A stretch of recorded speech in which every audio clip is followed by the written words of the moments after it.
బంగారం వెండి ధరలు మళ్ళీ దందన్మని పెరుగుతున్నాయి. నిన్న పెరిగింది ఒక ఎత్తు, ఇవాళ మళ్ళీ పెరిగింది మరొక ఎత్తు.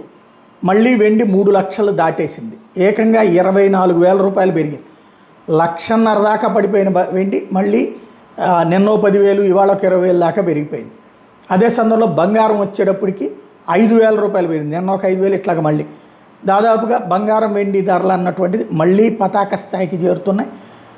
కరెక్షన్ జరిగి మళ్ళీ సెట్ రైట్ అయ్యిందనుకుంటే మళ్ళీ లేదు, భారీగా అంతర్జాతీయంగా పెరుగుతుంది. అంటే దీంతో ఇక 30 కోట్ల రూపాయలకి బంగారం వెళ్ళిపోతుంది, ఈ టైప్లోకి చర్చలు ప్రారంభమైపోయినాయి.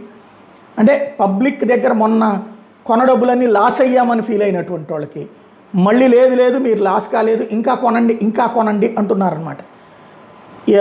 భారీగా బిలియన్ల కొద్దీ డబ్బులు వెళ్ళిపోయినాయి ఇప్పటికే.